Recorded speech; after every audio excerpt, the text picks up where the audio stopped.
sustainable to practice their work as oral historians, and also by what we think the field would like. And so this event is the last one in that series. You can see recordings of past workshops on our YouTube, and Bethany's going to go ahead and drop that into the chat. So our structure for today is that I'm going to introduce our three panelists, and then they'll each speak for just 5 minutes or so to introduce themselves and their work, the kinds of programs that their institution funds. And then I'll ask a couple general questions. We'll open it up to questions from the audience, and we'll spend the last 30 minutes or so in breakout rooms where you can choose which room to go into to talk with one of our three guests. Let me just admit people from the waiting room here before we. There we go. Okay, so I'm so grateful to our colleagues from the NEH, the IMLS, and Mellon for joining us today. I know a lot of us who seek funding for our work spend a lot of time trying to put ourselves in the mind and the shoes of people who might provide us with funding. And I know that all of these funders do a lot of work to communicate with potential recipients about what they're looking for and how to be successful. And so we're really grateful to you all for taking the time to talk specifically with oral historians today. And so our three panelists are Erin Burson, who's the Senior Library Program Officer at the Institute for Museum and Library Services, Patricia Sway, who is the Public Knowledge Program Director at the Mellon Foundation, and Martin Sang, who's the Senior Program Officer in the Division of Preservation and Access at the National Endowment for the Humanities. So Martin, do you want to go ahead and go first and tell us a little bit about you and about NEH, and then we'll move along from there. Hi, yes, indeed. Good afternoon, good morning, everybody, wherever you may be. And thank you so much, Amy and Bethany, and everybody else who put this together. It's a real pleasure to be included in this discussion. As Amy mentioned, I'm a senior program officer. I've only been with the agency since last year, so take from that what you will. But just to give you an idea, we do have several divisions within the NEH that support oral histories in various capacities. For example, we have the Division of Education, who can help support the intervening of oral histories into curricula, into professional development, K through 12, higher education, that could work on syllabi and also have workshops and seminars as well. So that helps to create new opportunities for expanding educational activities with oral histories and introducing that into the classroom and into also faculty training as well.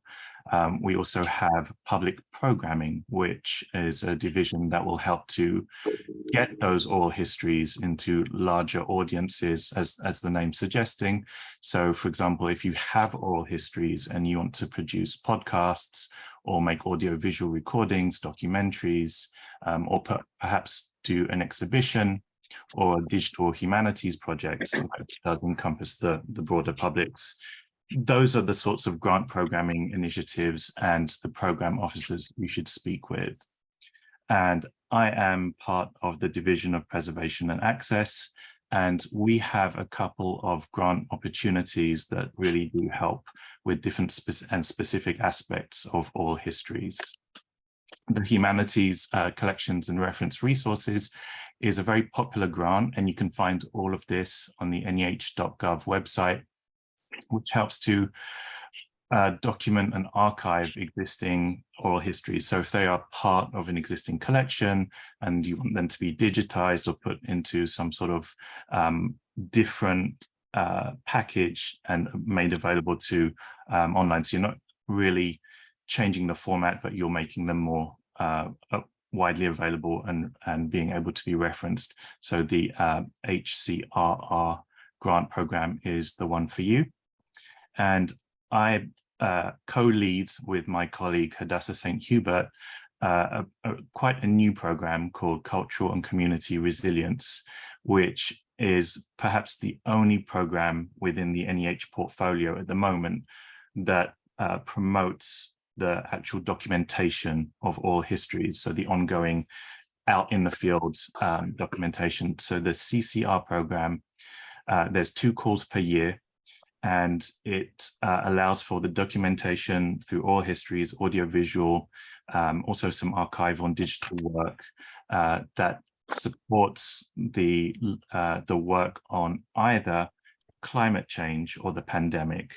So, for example, if you want to look at frontline workers, how they were dealing with the pandemic, or indigenous foodways, and you want to record the experiences, craft technologies, components, then the CCR grant will also be able to be up there, be one to look out for.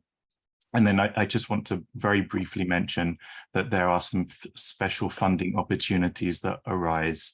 So, for example, at the moment, from our chair, Shelley Lowe, we have a federal Indian boarding school initiative, which seeks to fund the documentation through all histories of the survivors of the federal Indian boarding school initiative as well. And that's in collaboration with the Interior. So I think I'll leave it at that for the time being. Thank you. Thank you. That's so helpful. Erin, do you want to go ahead and introduce yourself? Tell us a little bit more about what you do. Sure, yes. Thanks so much for everyone for being here and for having me today. I'm also really, like Martin, very excited to get to speak with you all. So I'm Erin Barson. I'm a senior program officer at the Institute of Museum and Library Services, also known as IMLS. My portfolio area is focused around archives and special collections, as well as digital stewardship and community memory, which is why I'm speaking with you all today. And so for those of you who may be less familiar with IMLS, we're an independent federal grant-making agency, and we are also the primary source of federal support for the nation's libraries, and by extension, archives, as well as museums. And so our driving mission is to ensure that all Americans have access to museum, library, and information services. So that's what we do. We advance, support, and empower America's museums, libraries, and related organizations through grant making, research, as well as policy development. We have, so I work in the Office of Library Services discretionary programs, and we have 2 main grant opportunities that I think are the most relevant to you all. And those would be our National Leadership Grants for Libraries program, as well as our Laura Bush 21st Century Librarian program. And those the deadline just passed for that, but this time next year, next summer, if you're interested in applying, please definitely reach out.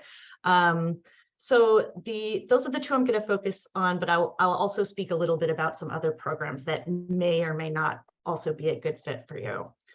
So the first program, that National Leadership Grant Program, we just call NLG for short. And so that program really supports projects that address significant challenges and opportunities facing the library and archives fields, and have the potential to advance library and archives practice. So projects in this realm they'll demonstrate national impact, relevance to the current practice and challenge in current practice, as well as relevant expertise on the topic at hand. And they are also incorporating collaborations with other institutions and partners. And so it's a particularly important piece of this is this far-reaching impact, as we like to call it. So the key is that projects really cannot just benefit a single individual or a single library or archives or a single collection. They really need to be thinking beyond just one person or one institution. And so competitive projects really show that potential for that far-reaching impact. And we also don't support projects around digitization efforts. So often we get requests for those. I tend to send them NEH's way to Martin and his colleague Hadassah. So that's sort of the National Leadership Grant, or the NLG program. And then we also have the Laura Bush 21st Century Librarian program, which we just call LB21 for short.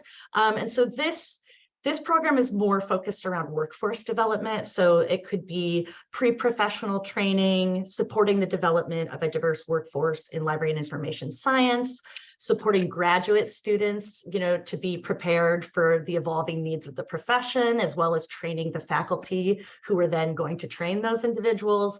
As well as early career development proposals for supporting untenured tenure track library and information science faculty, as well as continuing education to support the lifelong learning of library and archives professionals. Much like the NLG program, it's really important, again, to have that far-reaching impact piece, collaborative elements, and that it's still working to advance library and archives practice more broadly. So again, it's important for this program as well that projects cannot just benefit a single individual or a single institution. We really want to see that broader impact. So we love to see projects with lots of collaboration involved. That being said, IMLS, we have one other discretionary program that could be relevant to some of you, which is our Native American and Native Hawaiian grant programs. Those programs are only for federally recognized tribes. So that seriously limits the who is applicable, pardon me. But there is an opportunity there if you are maybe not part of a tribe directly, but are interested in working with tribes as part of your work, you could have a potential partnership opportunity. And that program doesn't have that same threshold of that far-reaching impact, so they can be focused more on one individual or one collection. Similarly, our colleagues on the other side of the house here at IMLS, which is the Office of Museum Services, they also have a number of programs that are also focused more, that don't require that same level of national impact. And so there is an opportunity there as well. And if you are not eligible to apply as a museum, again, there is an opportunity for you to partner with a museum potentially to apply to a program on that, on that side of the house, as it were. So I think that's where I will leave it as well. Thank you. I can already see a kind of decision tree forming of like, if you're this, go this way. That's helpful. Patricia, do you want to go ahead and introduce yourself? Thank you. Yes, and my thanks to everyone who organized this session. And I can see a few grantees of the Mellon Foundation, so it's really nice to have you in this session as well. My name is Patricia Sway. I'm the Program Director for Public Knowledge at the Mellon Foundation. The Mellon Foundation is the largest private funder for the arts and humanities, and our program, Public Knowledge, addresses needs and issues in communities and care and collections in libraries, archives, and presses. Before, when we were the Scholarly Communications Program, we really paid more attention, or most of our attention, to academic institutions, academic libraries, and institutional archives. And increasingly in the last few years, we have turned our attention to different kinds of archives and libraries. For example, community-based archives have come on our radar, and we have been supporting them in the last few years directly rather than through a grant on which they are collaborators. And we have started to support public libraries as well. So we're kind of in a moment of we became a social justice grant-making foundation when Elizabeth Alexander joined as president. And as a result of that, some of our areas have changed. And I think it's a great change. I'm really glad to see that we've departed from some of our old practices. Regarding oral histories, I just want to say that we definitely have funded these kinds of materials or these kinds of efforts. As a funder in the arts and humanities, as a funder that cares a lot about preservation, for example, preservation of histories, of communities, and of collections, oral histories are a part of that. And primary source preservation is a part of that. Primary sources about communities and access to them is very much a part of that. Some efforts that I can name have to do with community-based archives and the documentation that they use oral histories for. We have funded oral histories as part of projects that are associated with a movement, for example, or trying to document the history of a particular organization that doesn't exist anymore. And oral histories are crucial for preserving the history of that organization. I think the last thing I will leave you with is that unlike my federal funder colleagues, Martin and Aaron, who work at agencies that do open calls for proposals and applications, the Mellon Foundation is largely, by invitation only, which to be honest with you, I struggled with when I first joined the foundation, but we have started to do open calls, and we started that actually with community-based archives in 2019. And we do limited submission calls, and in each of these kinds of types of calls for applications or proposals, we do engage peer reviewers, experts from the field who know a great deal about the institutions that we've made the calls to, like public libraries, for example. So it's definitely something that we try to do in earnest, and that is to broadcast as much as possible to the extent that we can about the kinds of things that we are doing. And later in the session, I may be able to touch on program strategies such as for preservation and maintenance and sustainability and networks and shared resources. And I think I'll stop there. Thank you all so much. So folks who are in the audience, feel free to start thinking of questions that you have.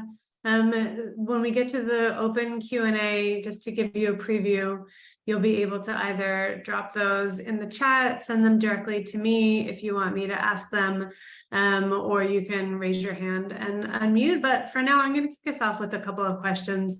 One thing I was curious about was, it's interesting to hear from each of you in different ways how your work has evolved over time. And I'm interested to hear more about sort of how you, or if you, keep up with the field of oral history or other fields that you're funding. How do you learn about the conversations that we're having? How do you learn about new trends, new works, new ideas? Yeah, so anyone who wants to can start.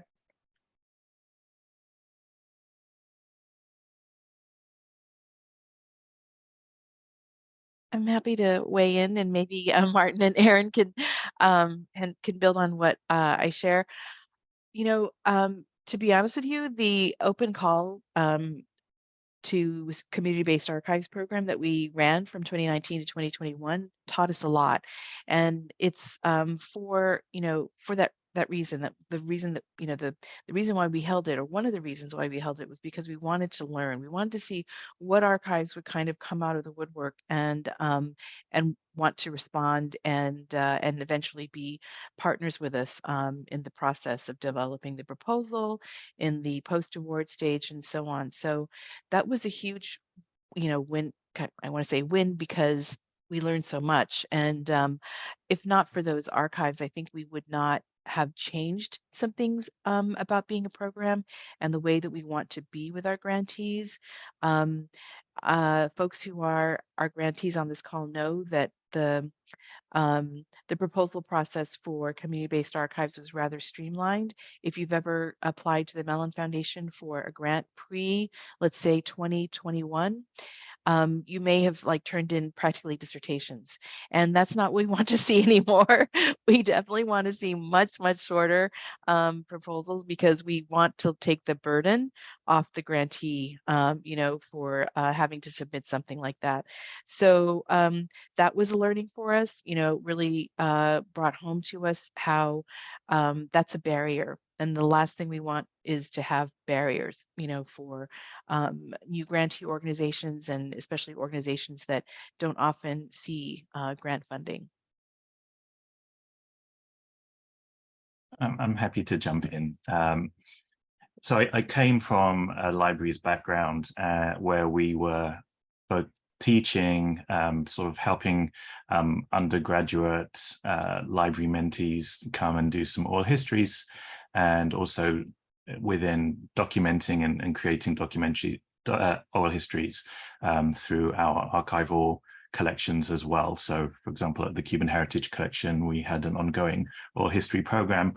And so being on this side of the fence, where we look at a lot of applications, we keep, and I personally keep up to date by attending the OHA National Conference. I hope to see some of you there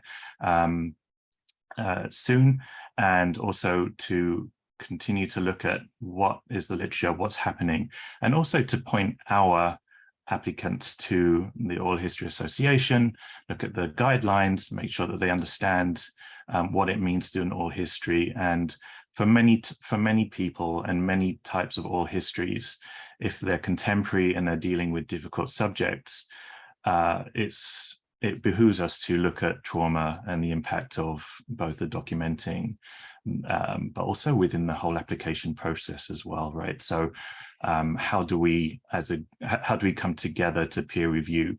And I know we've had a few discussions around that amongst our organizations, as well as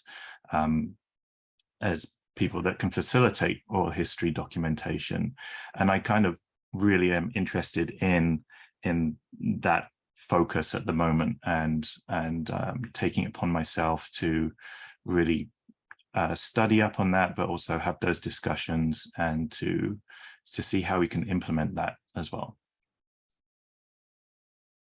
Thanks. I guess I'll round it out here. So similarly, I think to Martin, although I've never been to the Oral History Association conference, I'm on some of your listservs, so I keep up that way, as well as a lot of my connections to oral history come through the archives and digital preservation realm. So a lot of what I'm learning about it is coming through projects that are maybe being presented at the Society of American Archivists conference, or any of the digital preservation conferences, when we're thinking more about like, how do we actually preserve those oral histories once they're recorded? Other than that, really the main way that I have been trying to keep up, and I think is a great learning opportunity, is getting reviewers that have an oral history background and hearing from them during our panels. So we are also always looking for reviewers, and we have been getting more and more projects that have at least some sort of an oral history component. And so I'm always looking for folks who are interested in reviewing to help us, evaluate the merit of those proposals and kind of teach us what would make a stronger project. How do people get involved with being a reviewer? Is there a public way to sign up, or how does that work actually?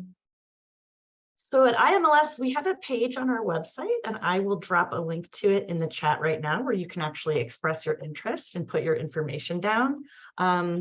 You could also just email me directly and let me know, and I will put you on my personal list and keep you in mind if there are projects that I think you'd be a good reviewer for. Mm-hmm.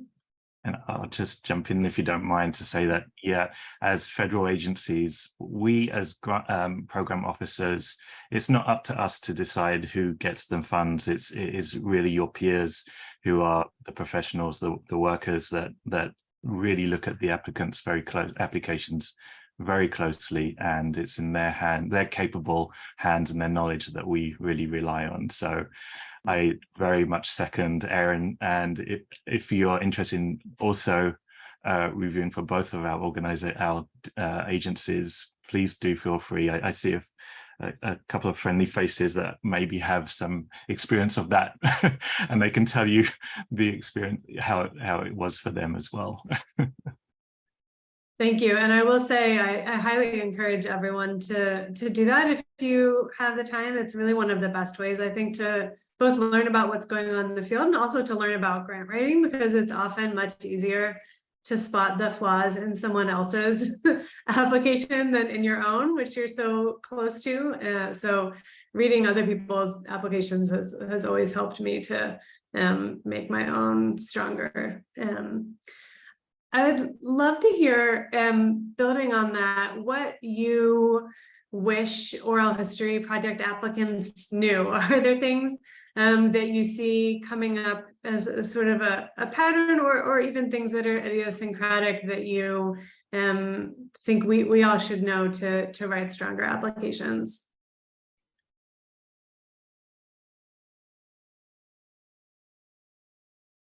the question was basically about how to write stronger applications. Is that right, Amy?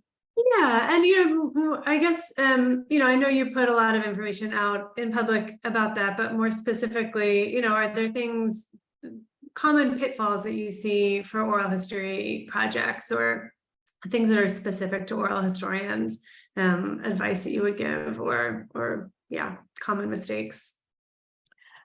I don't know about common mistakes, but some things that we think about with projects that have oral history development, or that are focused specifically on oral histories. One is being realistic about the time frame in which the oral histories are going to be developed, because often there's time needed for relationship building and trust building, especially if the community is one that may not be, that the oral historian may not be as familiar with as they would like. But we've just found that relationship building it takes time, at the speed of trust, right? You do things at the speed of trust. The other thing that, I have a list, but I want to hear from Martin and Aaron as well. One of the things that we really want to understand better, and I don't know if this is a common pitfall or not, but one of the things we really want to understand better is how these oral histories are getting used. And, when we see that there's an oral history part to a project, very often we'll ask, well, who's asking for these kinds of materials, and why, do you think that they're asking for them? And how are you seeing, that you would engage people to use them, or how would people find out about them? So that engagement piece and use and users piece increasingly are important, because we want to hear what the stories are, and we want to be able to help grantees who have these oral history projects tell the story as well. So I'll stop there, but that's something that is on our minds when we have these kinds of projects before us. I'm happy to go next. I think IMLS, given the two main grant programs that I was speaking of, the NLG and the LB21 program, because of that far-reaching impact piece, which I've already said that phrase many times now, but that really is a key piece. And so I think sometimes I would say a common thing that I've seen oral history projects come to us is actually that the project that they're coming to us with is actually not a great fit for our grant programs. If the project is really project-based and it's about doing some sort of oral history of a specific community or something like that, that really is probably a better fit for NEH in a lot of ways, or maybe Mellon or another grant program, because our focus really is on that as library and archives practice more broadly. And so there is, it makes it a little trickier. So I have some examples of some grants that we've funded, but usually, it's either about helping teach archive students how to better deal with oral histories, or, I have one, I think our grantee is actually on this call, but it has to do with creating a model for working with academic libraries and community-based organizations to create a better model for how to work together to collect oral histories. So it's less sort of individual collection or individual project focused, if that makes sense. Yes, I completely agree. To look at very carefully at the grant program that you wish to apply to, and what you want to do may not all fit within that one grant program. So it might have to be divided up or segmented up into different asks, and that's absolutely fine with the NEH. You can have multiple applications as long as they're not all on the same thing. And so, for example, if you were to apply to document oral histories through the Cultural and Community Resilience Program, but your application is all about producing a documentary or producing that finished product from it, that's kind of skipping a step. So there might be other programs that could be best served to first perhaps do the documentation and then do the delivery and the sort of post oral history work from that. We also offer a couple of stages. So there's the planning stage of a grant program often, and also the implementation. So perhaps also think about doing some of that heavy lifting, some of that groundwork and organization with a planning grant from the NEH, and then go on to to do the rest of the actual work in a subsequent grant. Obviously, there's no promises made, but it's useful to have that being funded at least, rather than trying to scramble and do it on your own. Give yourself plenty of time. There's a lot of bureaucracy. There's different applications that you need, sam.gov, grants.gov. They take a couple of weeks at minimum to be set up. Also, keep in touch. So the NEH program officers are there to have a consultation at any stage of the application up until you submit the final application. And you can have a phone call, you can have a virtual visit. And also many programs offer an optional draft deadline so that you can submit your draft narrative. It doesn't have to be polished, it doesn't have to be complete. In whatever stage, you can submit that and get one-on-one feedback from a program officer, which I think is really invaluable, and we will work with you to improve it as much, or to work on it as much as possible within the parameters of the guidelines, because those applications, they're very long, and so are the guidelines to navigate through. So we can hopefully spot some of those things. Of course, proofreading is always a wonderful thing. Get in community partners on board, especially for some community-centered applications. And something I perhaps should have mentioned at the very beginning, being the National Endowment for the Humanities, we have a very broad concept of what the humanities include history, the history of the arts, philosophy, religions, but also the social sciences that are very humanistic in nature. So the clue is in there. Make sure that your application sings with humanities significance. Many of our notice of funding opportunities, which are the long sort of thing that you look at for the manual for applications, it states what are the review criteria that the peer reviewers will be assessing your application from or against. And usually and centrally, one of the questions we ask all of our peer reviewers, can you tell us what is the significance to the humanities, both small and large, that you see in this application? And then go from there. Thank you. That's super helpful. And thank you to all three of you for responding to individual queries in the chat as we're going. I also see more general questions coming up that I'll circle back to. I was really interested in what you said, Patricia, about working at the speed of trust and making sure to build in enough time to build the relationships that are necessary to do this work. And I think one of the exciting conversations that's been happening in our field is a move towards focusing on process, and not more than, but in addition to final product, and valuing that process and valuing those relationships. And I think we often imagine that there's a conflict between that and some generic version of what funders want, which is usually like some high number of oral histories conducted or something like that, right? So I'd love to hear all of you speak to that in terms of sort of what you're looking for and how you weigh that balance between doing it well and doing it big, or taking your time and getting it done. I have a lot to say on this, but I'll keep it quite brief. I think, Patricia, you also mentioned that we don't want everything all rolled up. The more necessary isn't the better. And if, for example, you do a case basis, you do a test case basis of how from your resources, your time and your labor and finances, how long would it take to do one oral history? And that's from start to finish, including all of the things that you want to do, transcription, the whole shebang, and then work out how many could you do within the application that you're going for. So if it's a 2-year program with $150,000, with X amount of time allotted to it.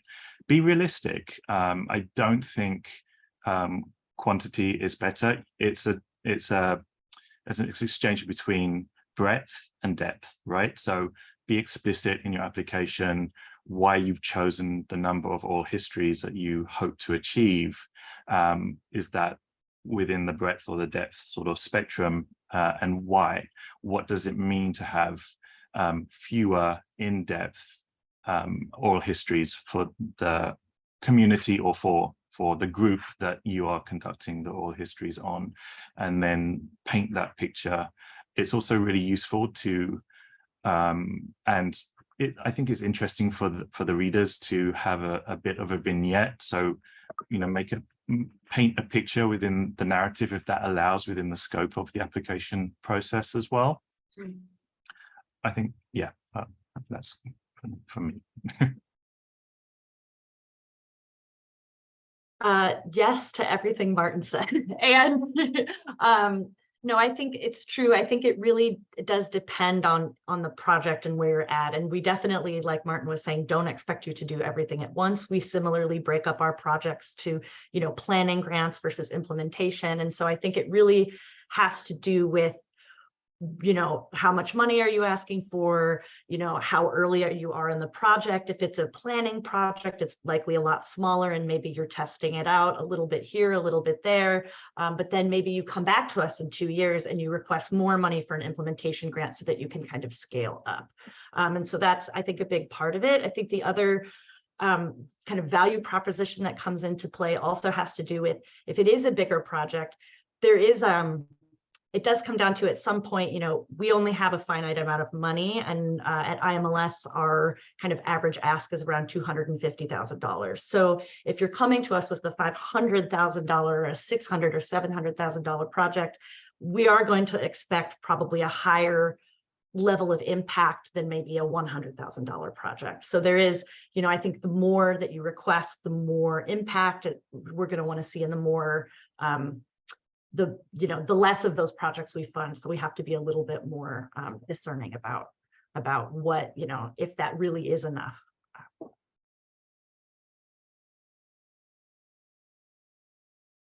I'm not sure I can add to Martin's and Aaron's really great responses, except that, one way that we try to approach efforts, is through a phased approach to grant making. And that kind of also helps us understand, after like a small grant, let's say of a 75 to 100,000 or something, in which, there might be some planning for more oral histories to be taken or to be done on a certain area, and maybe you just do a subset and you see, how that goes, and it could be part of something a little larger. But the next phase might involve more, and that's because the scale can be increased because of the learnings of the project and the people who have been able to gain those skills, and folks that have been able to be engaged in the process. Thank you. I do think that one of the things people struggle with the most in developing oral history projects and oral history grant proposals is budgeting and thinking about how to put a price on what to many of us is priceless and very, very deep human work. And another lively conversation that's been happening in the field is about compensation, whether narrators should be financially compensated for participating in oral history projects, how to compensate community partners fairly and at a scale that fits with the scales that professionals and academics are compensated at, and also how to make sure that oral history work is sustainable for the people who are doing it professionally. So I'm curious to know if that's a conversation that you all are also having or are thinking about or are aware of, and how that fits in with the way that you evaluate oral history projects. I can go first. So, Martin mentioned this earlier, but, and at a federal agency, we do really rely on the reviewers in terms of how we're evaluating our proposals. And so this is certainly something that comes up during the review process. In general, the reviewers and IMLS likes people to be compensated for their time. And so that is certainly something that gets discussed. In general, I would say, in my experience, when we have had projects where folks weren't really being compensated for their time and were asked to do some work, in general, the reviewers tend to review that negatively and will comment on it.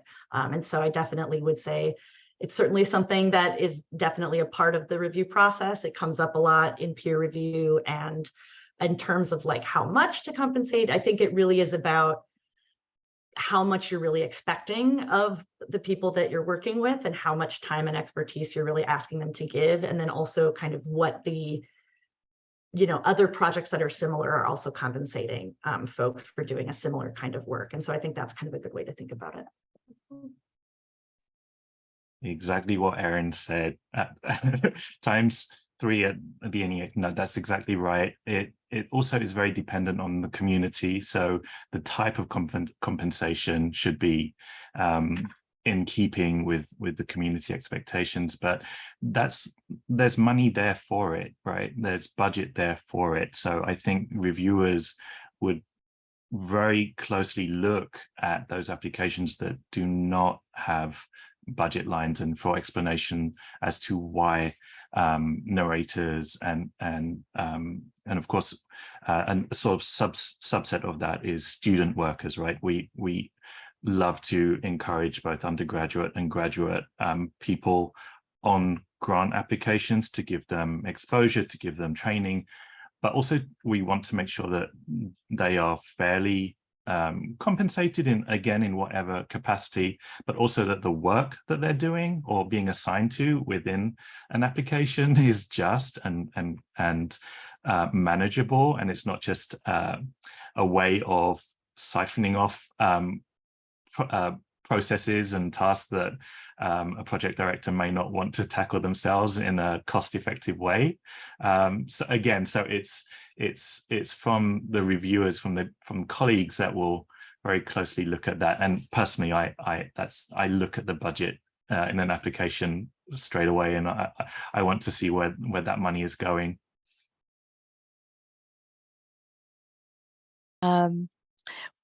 We definitely compensate, a range.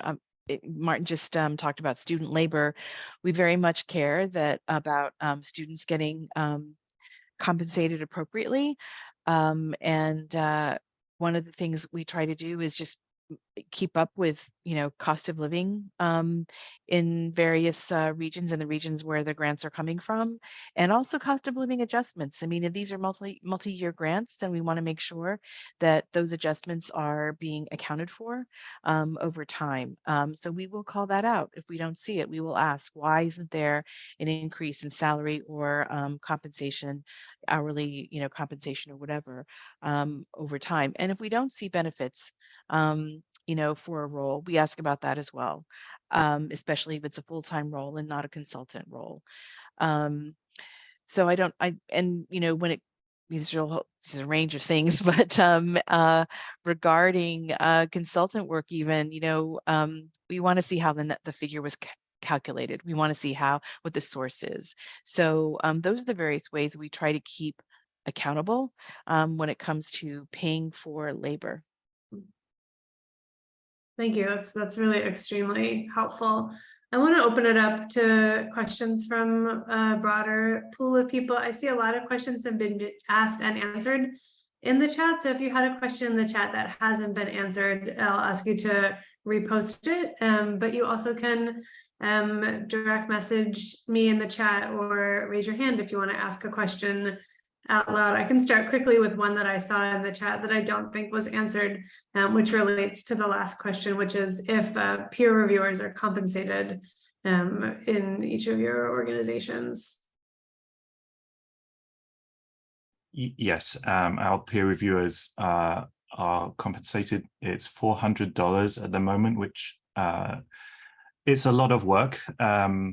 I don't think personally, there's I think no amount of money is really applicable. It's a service that we rely on our experts for, because just to give you an idea, it's reading maybe 10 to 12 applications that could be 60 to 100 something plus pages, and then having a 4-hour meeting chaired by me virtually. It's a lot. So it's not about the compensation, obviously. Yes, and like Martin, we also compensate. I think right now IMLS is doing $300, so we're always advocating to increase that number. And now that I know NEH is up to 400, we can take that back to the powers that be and try to get our number pushed up a little bit. But to echo what he said, it is a lot of work. So it's definitely, I think, it's especially valuable then. I think sometimes if you are thinking about applying, it's a great way to kind of get a feel for the other projects that are coming in and the scale and the scope, and also kind of to hear the way that the reviewers are looking at them. So I think there's, yeah. I don't think I'm at liberty to give the amount, but I can assure you that we take into account the preparation that goes into reviewing these proposals, and the time that the reviewers will be spending with us. Sometimes it's more than an hour or two, but maybe half a day. So we try to be very generous in the compensation that we provide to our reviewers. Shanna asked in the chat if there's a model for compensating narrators. I would just say Fanny Garcia and Nara Milanich have a new article in the Oral History Review this year that goes through their process for making decisions around compensating narrators, and also I think does a good job of kind of holistically laying the groundwork for how to think about that issue. So I would recommend that as a starting point, but I don't know if any of you have particular things that you reference in thinking about narrator compensation? We do not. It's really the applicant's job to explain why it's adequate, within the terms of the community. And I say community, but please interpret that broadly within the context of both the narrators, what is fair and what's expected as well. So just to create that description, not just put the number in, but to say how is that number arrived at. Ryan, I'll grab I don't want to mess up the title, but I'll put the citation in the chat in a little bit. Amber asks where oral historians who are consultants can plug in and help build capacity on these projects, and where they can respond to RFPs without being a 501c3. And I think each of your organizations works differently in terms of who's eligible for funding, whether you have to be a museum or library or a federally identified tribe, or whether you can be an individual. So is there anything you want to add about sort of how to think through those questions? You can go. I think in general, if you have a project idea and you think you could maybe be a good fit for some sort of like museum or library or archives or library-based organization, you could work with one of them, and then they could apply as the lead applicant, and you could be either a consultant on it or, depending on your organization, a sub-awardee. But there is definitely opportunities for collaboration, and in general, having those collaborations tends to make for stronger projects as well. So it's kind of a win-win. It's the same for us. So you'd be aligned to a 501(c)(3) or an accredited university or college or some other institution as well. So it would be perhaps looking at past applications and seeing who are those people, and also aligning yourself with some sort of organization. I know that, oh, sorry, go ahead, Patricia. Oh, I was just going to say, I don't think that I have anything else. I mean, I think that we're similar at the Mellon Foundation. It just depends on, I mean, right now we don't fund individuals, but I think it depends on, the kinds of grants that you can find in our database. And I can provide the link to that for public knowledge grants. I know that NEH in particular does have some grants that are eligible for individuals to apply for. So I think the NEH in particular is a good place to look if you don't have a 501c3 or university affiliation. Looking at the chat. Do you have Sarah asks, do you have any guidelines around whether oral history transcription is done by AI or by humans? And if by humans, are there requirements around the skill sets, backgrounds, experience levels, working conditions, and compensation for the human transcribers?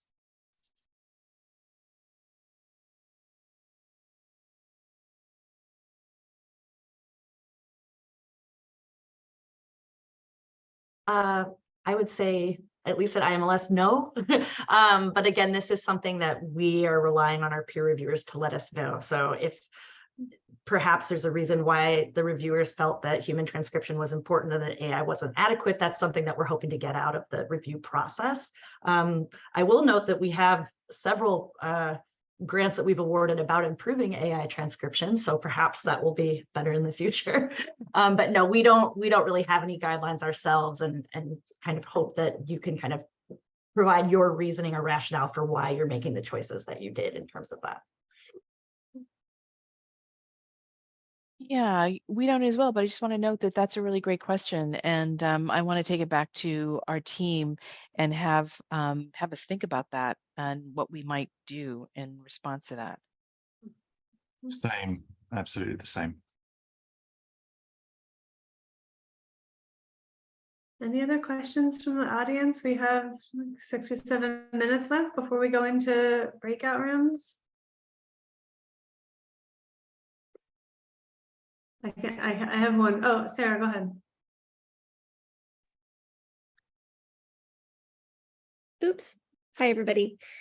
I really love what I'm hearing in terms of everyone's process and, you know, the goals that you're setting and the way that you're paying attention to the oral history field and the kinds of work that's happening and how things are changing. So I was a recipient of one of the mini grants from the NEH OHA program, and the project that was funded was the Oral History Worker Survey. And what I found in that survey is just very different from, I think, the standards that you are applying and hopefully setting. Basically, people are really calling for more permanent jobs or full-time work or work with benefits instead of more part-time work or partial jobs. And it's often the case that people are also experiencing burnout as a result of overwork from underestimating the amount of labor that goes into doing oral history work ethically, and, you know, whether that's interviewing or transcribing or compensating narrators.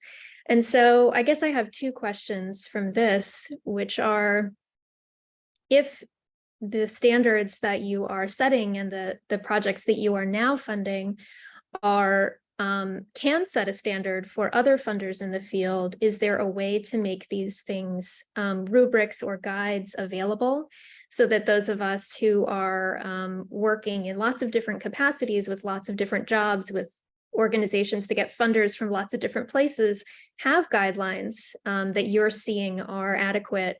And the other question is, you know, I guess I'm finding myself wondering who are the reviewers, because what another thing that the survey revealed is that those of us who do oral history work in very different circumstances and job types don't always understand what it's like for the rest of us.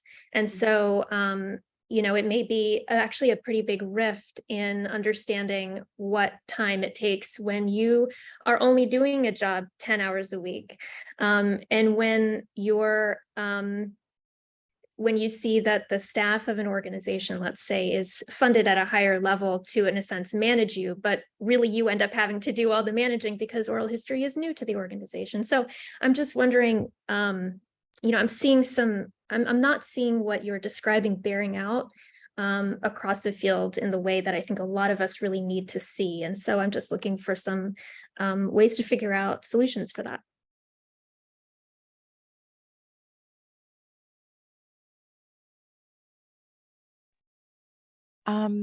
So Sarah, I did not know about the NEH study, and if you have a link to it, I would love to be able to look at that and read it.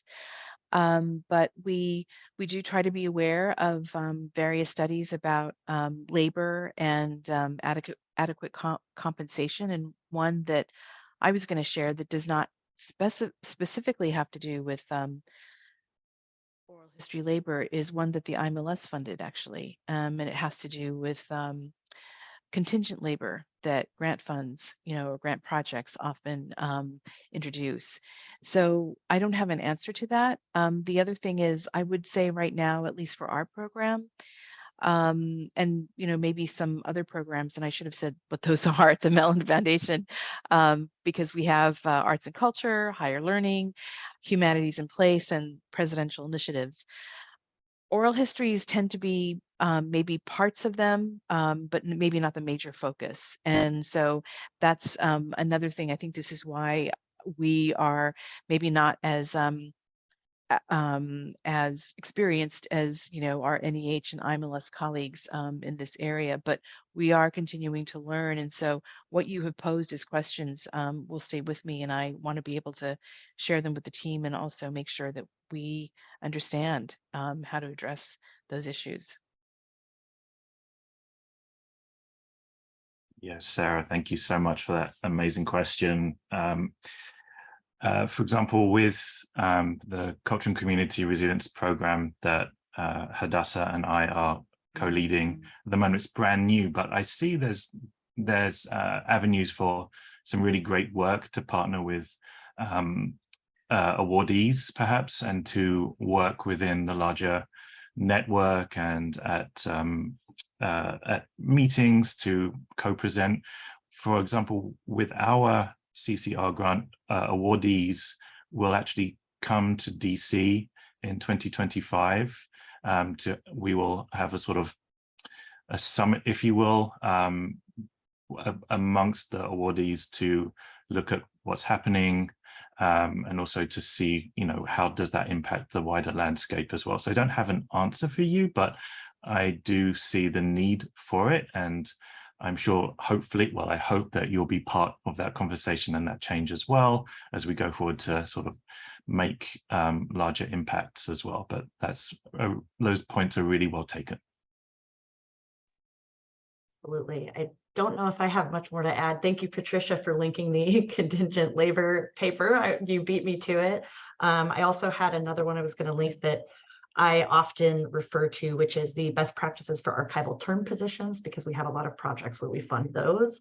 And so that has been really informative to me when I'm looking at projects and advising on projects and counseling. But yeah, no, I don't really have much to add. I think that this is a constant conversation that we're having and kind of striving to improve. So it's thanks again for bringing it up and also for sharing the survey. I look forward to reading it. Thank you all. Another document I would recommend that Sarah also worked on is the Independent Practitioners Toolkit that the Oral History Association put out for independent oral history practitioners that does a really good job. There's a side of it that's targeted towards practitioners, and another one that's targeted towards people who are hiring or funding oral history. And it does a really good job of sort of laying out what are some of the issues that face part-time and contingent oral historians. It's super interesting in this conversation to see how knowledge and ideas are flowing between practitioners and funders and professional associations. So thank you for being willing to talk about that. We can take one more question. Tammy has her hand up. So Tammy, do you want to go ahead and then we'll move into some smaller conversations?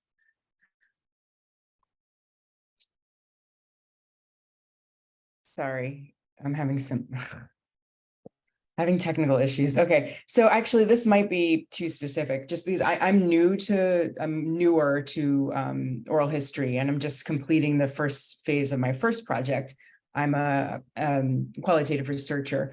And so, I'm always interested in hearing about how folks like me who are new and don't have a track record necessarily, my funding, my small amount of funding came from all funders that don't usually fund oral history projects, and that's how I had to do it, right? But what do you recommend in terms of making an application more competitive when you're not, and you can say that for anyone who just comes out of school as well. Like I've been out of school for a long time, but I'm newer to the field, so to speak.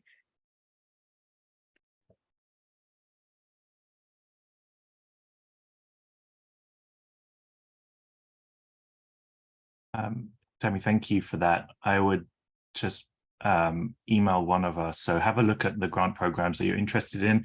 As Amy mentioned, there are a couple of individual sort of research, smaller scholarships and fellowships that you can take advantage of into upskill or to do some summer training, for example.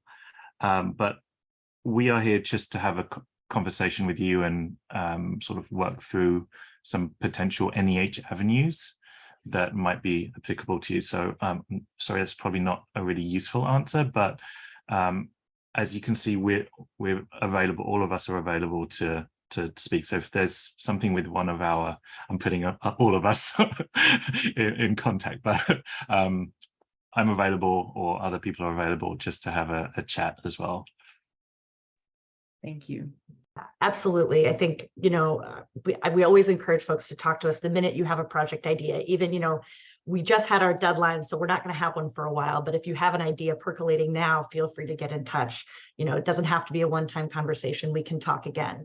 I believe at most NEH programs and at IMLS as well, on the library side, we can also review drafts. So that's another great thing. If you're thinking about, you can submit a draft to us, we can have a conversation about it. So I think sometimes folks aren't aware of that opportunity, and I think that's also really helpful. But yeah, definitely. I mean, our job as program officers is really to help folks make the most competitive application they can, and we want to help you to the best we can, even if that means maybe sending you to a different grant program that might be a better fit for the work you need to do. Yeah, Really just cool. Oh, sorry, just it's okay. Just echoing Erin and Martin. And I've put in the chat the link again to the Flux Inquiries page where you can submit an inquiry if you have an idea. It's true that we fund, only organizations, but if there are ways that individuals who are on the call, have a way of working with an organization or in connection with one, then perhaps the inquiries page would be a possibility. All right, so Sohail, I think we're going to go into smaller groups, so hopefully you can bring your question with you. I want to really give me a minute, just since it's our last NEH OHA workshop event. Can I invite our fellows and mini grant recipients who are here to raise your hand or do a little confetti explosion emoji or unmute and wave, just so people can see who you are. Thank you for being here and for bringing all your energy. You've played such a big role in shaping the programming that we've been offering this year. And thank you really, really deeply to our program officers who are here. I think we often imagine that the program officers are the ones who are judging us, but it's really helpful to think of you as the people who are there to help us, that in fact it's our peers who are judging us. And so I think one big lesson of this is to sign up to be a peer reviewer, and also to know that it's good to know that you all are looking at looking at our conferences and our best practices and thinking about the conversations that we're having and how that can shape the way that you think about funding, because funding is such a huge piece of what shapes the field and moves it forward and pushes it in different directions. So it's incredibly helpful to think about the actual mechanisms through which that happens. We're gonna spend the rest of the call in breakout rooms. Those won't be recorded. Once Bethany opens them, and thank you to Bethany for coordinating this, and to our interpreters for making it more accessible. Once Bethany opens those rooms, you'll be able to choose which room to go into. I believe you can move from room to room once you go in. I'll circulate around to help facilitate, but mostly those will be just open Q&As where you can ask more focused questions. Also maybe introduce yourselves if you'd like to. So I think, Bethany, we can go ahead and open those up. We'll end the call right from those breakout rooms. So at 3:30 Eastern, we'll just close it. So if you're in the middle of a sentence at that moment, I apologize in advance. And thank you again to the Oral History Association and the National Endowment for the Humanities for sponsoring this workshop.